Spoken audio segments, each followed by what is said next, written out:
А сейчас мы с вами поговорим о такой простой теме, как храп, за которым скрывается крайне неприятное, пока еще не совсем понятное состояние. Это ночное апноэ. Апноэ переводится на нормальный человеческий язык как отсутствие дыхания. А, Очень часто матери, которые имеют новорожденного ребенка, встают каждую ночь послушать, дышит ли он или нет, и боятся апноэ, вот такого вот обструктивного апноэ, что означает прекращение дыхания ребенка в данном случае за счет спазма бронхов при расслаблении длинных мышечных волокон, о которых я вам уже говорила. На самом деле такой угрозы практически не существует. Иногда это бывает где-то 5% приблизительно детей, родившихся с перинатальной энцефалопатией, то есть родовой травмой, то есть это апноэ центрального происхождения, когда не столько дыхательные пути участвуют в формировании этого самого ночной остановки дыхания, сколько незрелость дыхательного центра. Но это очень большая редкость. Поэтому о ночном апное детей раннего возраста мы с вами говорить не будем, а будем говорить о проблемах, которые беспокоят взрослых, то есть тех самых вещах, которые сегодня заявлены как тема сегодняшнего вебинара. Вообще большинством наших, скажем так, взрослых, особенно мужчин, ничего серьезного такого не происходит, если он храпит. Ну, подумаешь, это храп всего лишь звук, который, если уйти в анатомию, отражает вибрацию мягких тканей глотки. Ничего страшного, ни один мужчина в этом не видит. Причем храпят и мужчины, и женщины, но мужчины храпят чаще. И никак не подозревая совершенно, что за этим такое неприятно, конечно, для собеседника, спящего рядом, звука храпа, вибрирующего, иногда прям невероятно доходящего до нескольких децибел и возникающего в основном, когда храпун лежит на спине, скрывается, в общем-то, реальная такая опасность, которая... Мы сейчас забыли нажать на кнопочку, прошу прощения, Валерия, о том, что мы забыли включить кнопочку записи, но тем не менее вспомнили. Вот, так вот, за каким-то вибрирующим звуком, который обычно никого не пугает, скрывается довольно серьезная опасность, которая, по данным Всемирной организации здравоохранения, способна уменьшить жизнь человека, длительность жизни человека по цифрам данных ВОЗ даже на 15-20 лет. Почему это происходит? Я вам сейчас попытаюсь объяснить. Ну, во-первых, неприятно спать рядом с человеком, который храпит. Партнер, как правило, не то что уснуть, возмущенно, вот как вы видите на картинке, сидит рядом и пытается изобрести какие-нибудь средства для себя лично или разбудить своего партнера для того, чтобы храп прекратился. Во время нормального сна, когда человек не храпит, то кто храпит, засыпает первым. Это точно написал Валерий. Действительно, у человека, который засыпает, мышцы сна во время сна, мышцы языка и мягкого неба находятся в тонусе и поддерживают верхние дыхательные пути открытыми. Это так называемая возрастная норма, которая соблюдается обычно людьми, которые не имеют никаких вредных привычек, не курят, стараются не употреблять спиртные напитки и другие вещества, которые влияют на непосредственно мускулатуру верхних дыхательных путей. Но тем не менее, если с возрастом взглянуть на носоглотку и ротоглотку такого человека, который склонен к будущем пока к хрампу, то можно увидеть следующие черты. Во-первых, это люди с излишками веса. Люди, часто употребляющие пиво, которое напрямую сказывается на тонусе мускулатуры дыхательных путей. И, наконец, люди с короткой шеей, у которых есть все непосредственно, скажем так, предрасположенности, когда прохождение воздуха блокируется частично и раздается храп, то есть посторонний шум. Обычно это бывают люди с короткой широкой шеей, и во время храпа дыхательный просвет сужается, и появляется при вдохе очень, да и при выдохе, дополнительный дыхательный шум, который мы и ценим, расцениваем как храпление, и при вдохе расслабленная часть глотки начинает вибрировать, создавая шум, который мы называем храпом. Вообще, храп – это, конечно, неприятная бытовая подробность, но кроме обычных бытовых неудобств, обычно за этой проблемой стоит проблема медицинская. Так всегда и бывает. Если просвет гортани и глотки во время сна сильно сужается, и мышцы, которые должны ее поддерживать, тонизировать, ослабляются, то верхние дыхательные пути могут оказаться полностью заблокированными.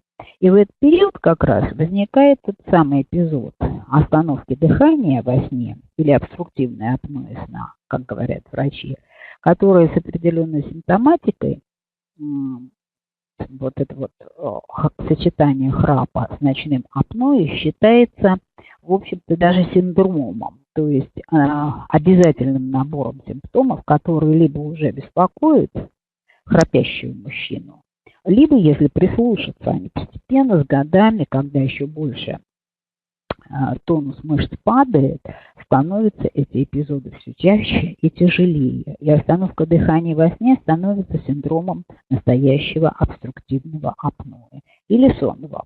Если разбудить такого храпуна, не имеющего при себе остановки дыхания человека, то, естественно, вы добьетесь восстановления акта дыхания. По статистике, к сожалению, каждый пятый человек в возрасте старше 30 лет постоянно храпит во сне.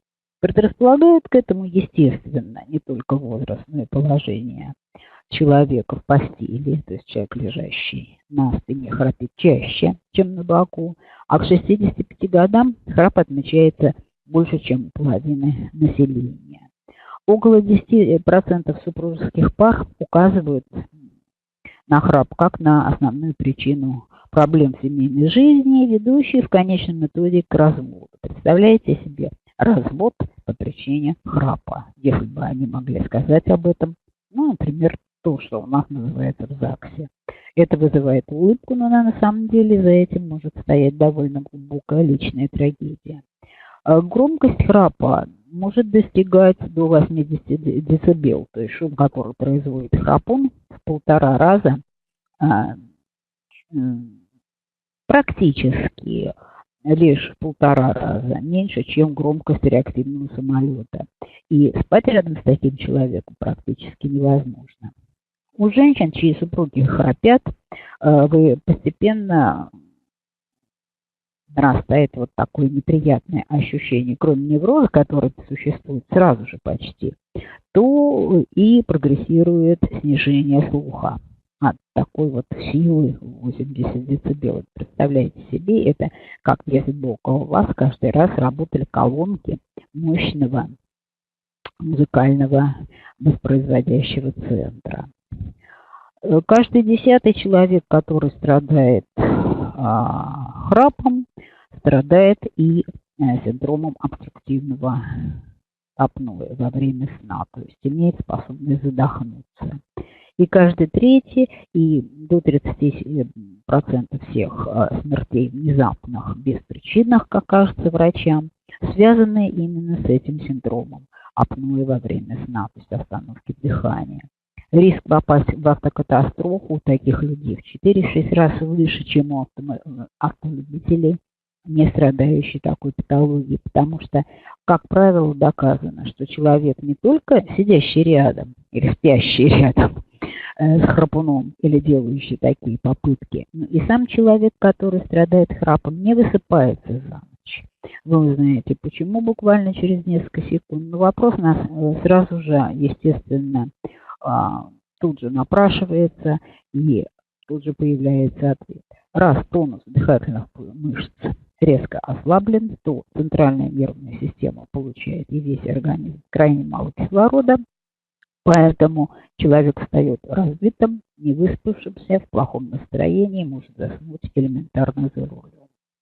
А ночное апноэ увеличивает риск развития таких тяжелых сердечно-сосудистых заболеваний, связанных с кислородной недостаточностью в центральной нервной системе. Инсульт встречается у таких пациентов в 3 раза чаще, а ишемическая болезнь сердца вплоть до инфаркта в 4 раза чаще. Поэтому эта проблема не только звуковая, но и глубоко медицинская. В чем же лежат основные причины формирования, прежде всего, храпа и обструктивного апноэ во время сна? Это прежде всего аномалии строения носа и носоглотки. Часто встречаются различные виды искривления ночной перегородки, перегородки носа, о чем мы уже с вами говорили, заболевания придаточных пазух носа, которые не дают нормально работать дыхательному аппарату верхних дыхательных путей, затрудненное носовое дыхание, хронический ринит, различные полипы, аденоиды, гипертрофированная небная миндалина вследствие хронического тендилита, это уже взрослая проблема, избыточный вес, когда индекс массы получается выше 33, и потребление алкоголя, особенно в вечерние часы. В последнее время это стало почти нормой, даже в самолете. И, наконец, употребление снотворных препаратов, которые блокируют как центральный аппарат дыхания, так и расслабляют мышцы, все, в том числе и дыхательные, что приводит, естественно, к тому, что возникает провисание тонуса и уменьшение тонуса дыхательного аппарата, формируется ишемическая пауза, и человек может даже задохнуться. Ну, а у женщин храп чаще всего появляется в более пожилом возрасте. Хотя, что говорить, когда мы говорим пожилой? Пожилой у женщин это считается та дама, у которой наступила уже менопауза. Меняется гормональный фон, снижается тонус гладкой мускулатуры носоглотки. И все это связано прежде всего не только с мускулатурой, но и с нарушением иннервации гладкой мускулатуры дыхательных путей, которые имеют кольцевидное продольное направление, о котором мы с вами говорили.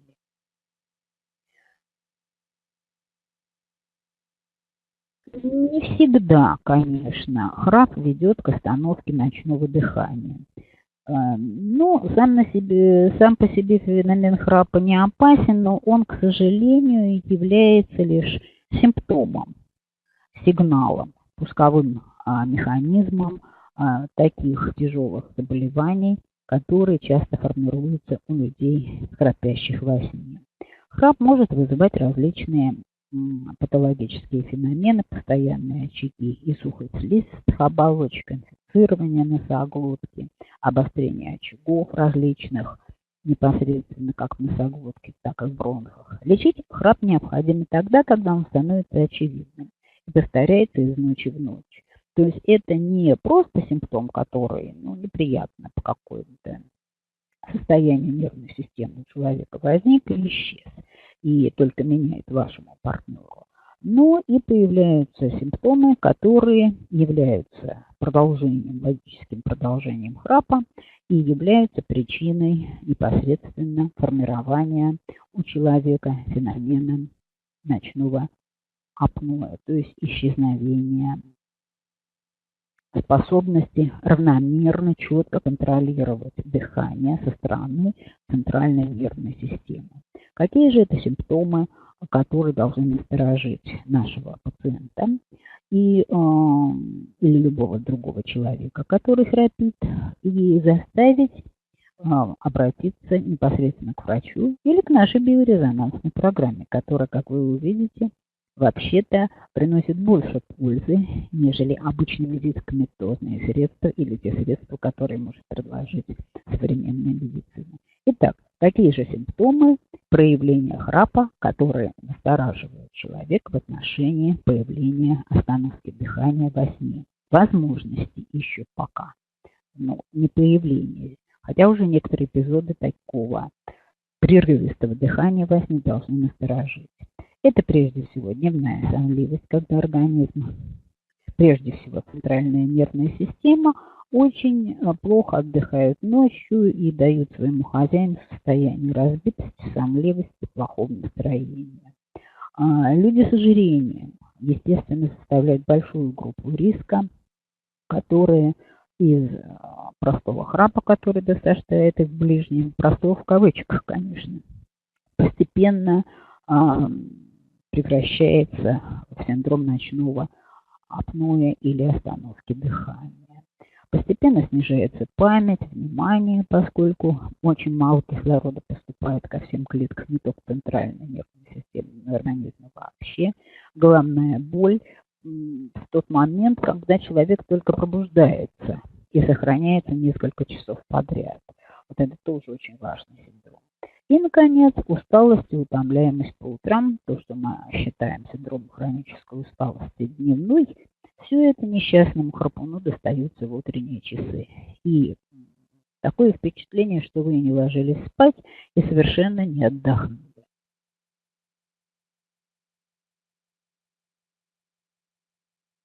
Вот вы видите перед собой двух пациентов на картиночке, которые довольно находятся в таком возрасте, когда синдром храпа может превратиться в синдром ночной остановки дыхания.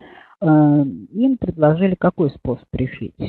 Это дополнительная маска, которая надевается на лицо и подает кислород, и не дает спадаться мышцам мягкого неба и полностью закрывать дыхательные пути. Поэтому сам аппарат, конечно, выглядит вроде бы так не очень тяжело, но спать в таком состоянии довольно сложно, потому что кроме ротовой полости нужно регулировать и носовые ходы, которые тоже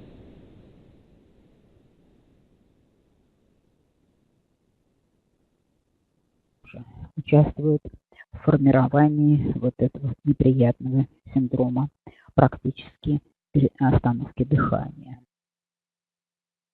Есть или нет ночное апноэ или ночная остановка дыхания. Для этого достаточно прислушаться к дыханию спящего человека. Если на фоне дыхания, или то есть храпа в данном случае у нас получается, храпящий человек дышит храпом, возникает пауза или тишина, которая периодами сменяется резким всхлипыванием и последующим усилением храпа, это и есть ночная остановка дыхания или ночное апноэ. Синдром ночного апноэ или остановки дыхания во сне – наиболее тяжелое проявление нарушения дыхания во время сна, вплоть до полной остановки дыхания. И по сравнению с храпом, конечно, поэтому имеет более тяжелые последствия для нашего организма. Прежде всего, это гипоксия, то есть кислородная недостаточность, которая развивается в этой ситуации. Воздух перестает поступать в легкие, и во время остановки дыхания не осуществляется ни одного акта кислородообмена в легочной ткани. Содержание кислорода в крови снижается до предельного уровня, когда храпящий человек начинает даже синеть. У него синеют губы, синеют прежде всего периферические отделы пальцев. Это непосредственно ногти наши, то есть вот эти признаки ишемии, гипоксии нарастают прямо на глазах. И действительно возникают вот такие тяжелые ишемические осложнения, когда кислород в крови не попадает в мозг и не может дать даже команду человеческому мозгу непосредственно попробуем поправить звук, непосредственно возникает ситуация опасного остановки функционирования нашего дыхательного центра. Если в это время человека не разбудить, то возникает клиническая смерть. Но до этого дела доходит редко, потому что все очень внимательно относятся к своему состоянию. И действительно получается так вот. С одной стороны, опасность существует, но у нас всегда есть возможность найти выход из положения. Ну, какие неприятности, которые храпун создает самому себе? Это прежде всего, конечно, нарушение или фрагментация сна. Важна не общая такая продолжительность сна. Конечно, это важно, спать не меньше 6-8 часов в сутки. Но очень много, практически то же самое возникает, если человек храпит, и несколько фаз, которые сна должны проходить для того, чтобы организм полностью восстановился. Это больше такая психиатрическая часть нашего обсуждения. Мы не будем погружаться в эти детали, но тем не менее есть такая вещь, как частое пробуждение. Мозг не успевает перезагружаться, как компьютер, так это часто бывает. Поэтому лучше всего испытывать не такие неприятности, и поэтому регулировать действительно сон с помощью нашей программы, особенно для тех людей, которые склонны к функционированию своего дыхательного аппарата в программе храпа. Или возникают даже, в принципе, такие эпизоды ночного апноэ.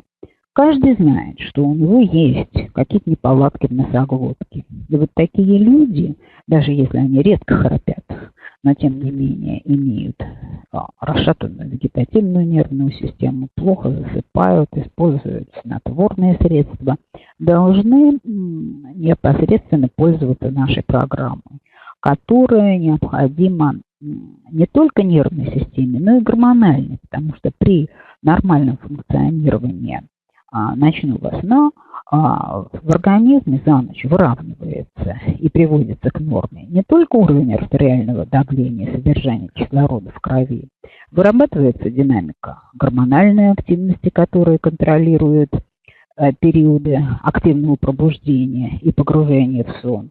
И таким образом значительно уменьшится количество людей, которые не только храпят, но и пользуются для того, чтобы уснуть дополнительными стимулирующими средствами, вроде снотворных. Действительно, человек, который имеет большой вес, он предрасположен к 3 основным тяжелым заболеваниям. Это сахарный диабет, ожирение с атеросклерозом и тромбозом, то, что известно всем, и такой же риск возникновения не просто храпа, но и ночного апноэ, то есть пауз в ночном дыхании.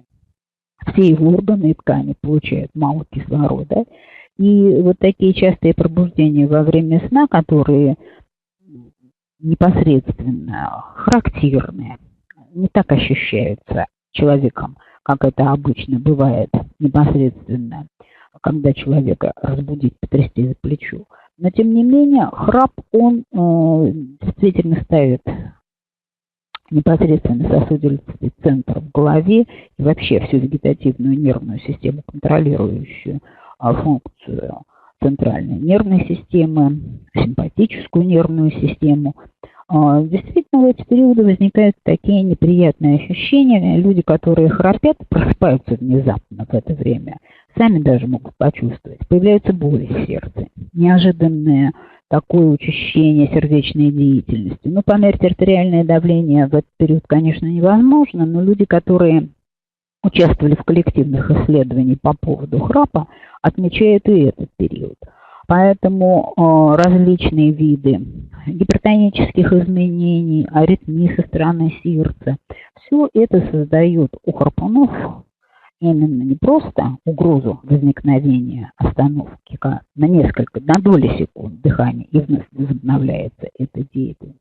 Тем не менее, вот такие эпизоды гипоксия с тяжелыми артериальными осложнениями чрезвычайно опасна в ночное время развитием инфаркта. Поэтому помните об этом и постарайтесь объяснить это своим ближним или самому себе, если вы храпите во сне. Это об этом можно легко узнать, спросив партнера, который спит в одном помещении с вами.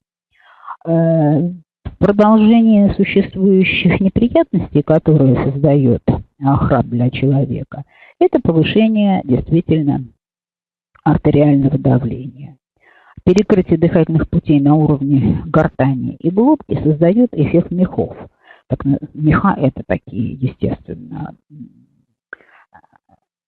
скажем так, участвующие в работе скорее уже исчезнувших механизмов нагнетания воздуха, то в область разряженного давления. В эту вакуумную ловушку попадает засасывающая кровь элементы, которые попадают с периферии в центр и перегружает сердце излишними объемами. Вот такое отрицательное давление, которое создается перекрыванием верхних дыхательных путей, очень характерный симптом. Встречается в 100% случаев, и действительно перегрузка сердца излишними объемами крови, как это бывает у человека храпящего в дневное время, это, как правило, не встречается, а именно во время сна, также представляет реальную угрозу для ночных храпунов. Действительно, кроме сердечно-сосудистой системы, гипоксии, страдают и периферические органы, которые являются придатками центральной нервной системы. Это прежде всего, конечно, орган зрения и орган слуха. Надо сказать, что вот здесь у нас отражено, избрано как раз такое немножко углубленное, такое пугающее изображение глаукомы, которое сопровождает повышение внутриглазного и внутрисосудистого давления, и очень часто характерно для пациентов с глаукомой, сочетающейся с храпом, возможно и снижение давления или повышение давления в улитке, и когда падает острота слуха даже у людей, которые не достигли 50-летнего возраста. Поэтому вот такие вот осложнения со стороны анализаторов очень опасны и совсем ни к чему для того, чтобы заботиться о своем здоровье. Многие из молодых людей, страдающих храпом, часто говорят, что вот у меня носоглотка здоровая, и откуда берется эта неприятная ситуация, особенно если во время сна возникают перерывы в дыхании. Это, конечно, следствие шейного остеохондроза. Сейчас и ноутбуки, и планшеты, никто не сидит ровно за столом, так как работали со старыми компьютерами, имевшими блоки памяти. Сейчас можно положить на колени, на подоконник аппарат и работать, не думая ни о чем. На самом деле возникает постепенно шейно-грудной остеохондроз, спастические боли в шее, которые называют иногда спастической кривошеей, и при постоянной неправильной посадке даже ребенка в школе, особенно у старшеклассников, при работе за компьютером, формируется особое предрасположение к сужению верхних дыхательных путей и формированию храпа. Известно, и мы уже об этом говорили, что при локализации очагов хронического воспаления непосредственно в носоглотке и верхних дыхательных путях возможно и усиливаться даже, появляются дополнительные симптомы, которые вначале выглядят как просто храп, а затем как ночные перерывы дыхания.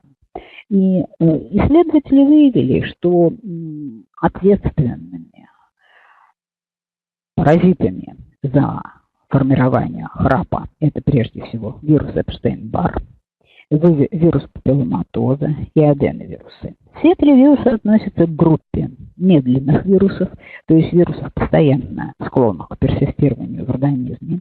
Если не провести соответствующие программы, их не удастся изгнать из организма, и они склонны постоянно вызывать обострение носоглоточных и прочих локализаций хронической вирусной инфекции. Как правило, естественно, вирусы, никакого конфликта с паразитами других групп не возникает и поддерживают вот эту ассоциацию из 3 вирусов, ответственных за храп, конечно, и такие хорошо известные паразиты класса бактерий, как стрептококки, и в последнее время, к сожалению, ассоциация паразитов, простейших, которые поддерживают воспалительный процесс в бронхолегочном аппарате. Это гистоплазма и в том числе и более простой вариант хламидия. Поэтому наши программы противохрапа всегда включают элементы борьбы с этими вирусами и общие противопаразитарные программы. Действительно, обструктивное ночное апноэ – это по-настоящему удушающий приступ. Он действительно вначале возникает в ночные часы, а при закреплении этого результата ослабления мышечного каркаса как в носоглотке, так и в верхних дыхательных путях появляется некая тенденция вообще, как только человек перемещается в горизонтальное положение, возникает перекрытие движению воздуха, и пациент испытывает типичное для апноэ приступ удушья. Отсюда у нас и появилась, кстати, в первом аппарате программа, которая переходит из аппарата в аппарат, это жалобы на затрудненное дыхание. Часто очень врачи обращаются непосредственно и к легким, и к заболеваниям сердца, и они правы, да, действительно, у человека когда-то храпел, имел предрасположенность к формированию обструктивного синдрома в верхних дыхательных путях и ночное апноэ. И на фоне этого сформировались заболевания хронические, неспецифические заболевания легких, поражение бронхов и, естественно, сердечно-сосудистой системы. Поэтому, как только возникает предрасположенность к расслаблению мышц рота и носоглотки, все эти клинические симптомы выходят на поверхность. Надо иметь в виду, что если вы понервничали перед тем, как лечь спать, то все эти симптомы могут появиться намного сильнее, внезапно и даже без ауры, то есть предупреждения, даже когда вы находитесь в вертикальном положении. Менее распространенным видом апноэ, то есть ночной перерыв дыхания, является так называемый центральный механизм, о котором я уже говорила, когда упоминала детскую практику. В этом состоянии именно дыхательный центр головного мозга недостаточно стимулируется двигательными нейронами, которые контролируют вдох. Поэтому дыхательные пути в норме свободные, видимо, просвет, даже если проводилось специальное исследование, они не сужаются, но тем не менее акта дыхания нет. Этот вид апноэ называют чаще всего центральным апноэ и часто сопровождаются заболеваниями сердца и нервной системы. К сожалению, наш организм очень сложен, и, естественно, все эти процессы и заболевания закрепляются, симптомы создают ситуацию порочного круга, и очень сложно справиться с одним каким-то признаком, например, только с храпом, не налаживая работу сердечно-сосудистой или дыхательной системы. Что же делать в этой ситуации?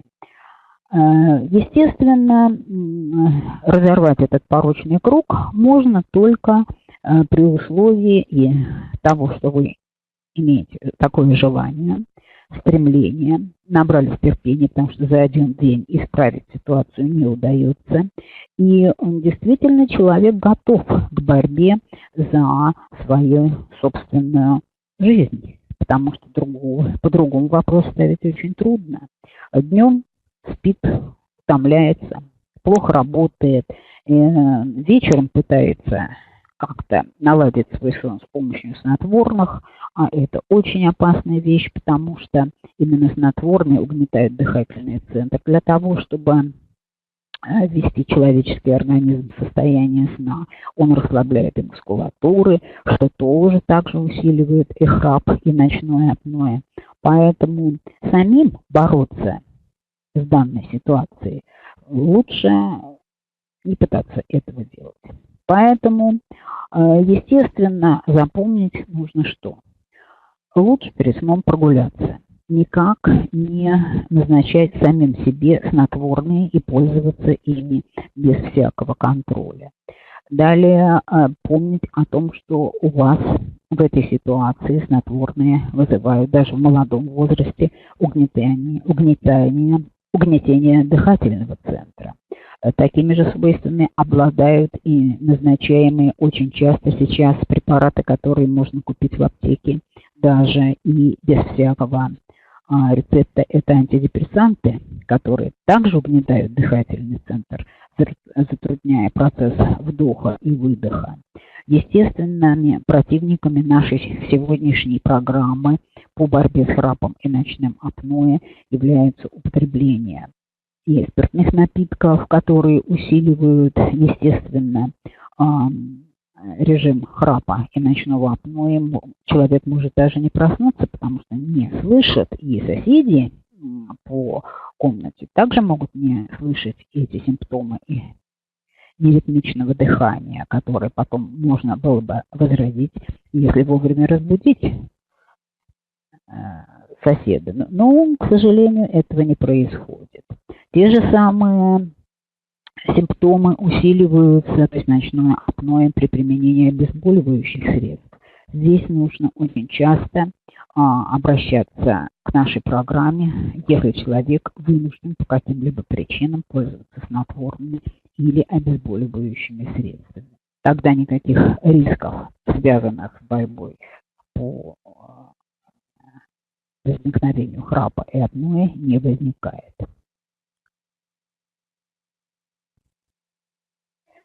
Мы предлагаем довольно простую программу для борьбы с вот этими довольно угрожающими и скрывающимися за простым словом храп явлениями.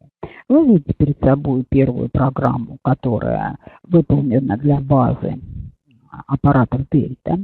Программа довольно длинная, вы видите, целый месяц занимает первый вводный даже блок. Если человек никогда не пробовал пользоваться подобными программами, то здесь тактика такая. Еженедельно, ежедневно вы выполняете блок программ, относящиеся к этому этапу. Каждая программа выполняет свою собственную роль и снижает те риски, которые непосредственно стоят за формированием храпа и апноэ. После небольшого двухнедельного перерыва, опять же, естественно, здесь важно, положительное ли возникновение динамики этого процесса или нет, то вам придется повторить эту программу и снова через некоторое время сделать 2 или 3 таких блока. Только в том случае, когда вы уже полностью уверены в том, что действительно исчезла эта неприятная ситуация, вы можете действительно бросить выполнять эту программу. И, наконец, программа борьбы с храпом и ночным апноэ – это аппаратура, работающая на базе универсала. Здесь вы видите естественные программы, касающиеся и тех вирусов, о которых я уже вам говорила, вызывающие те самые очаги, неприятные очаги вирусной и бактериальной инфекции в носоглотке, мешающие акту дыхания и исчезновению храпа. Действительно, здесь есть и программы, нормализующие программу сна.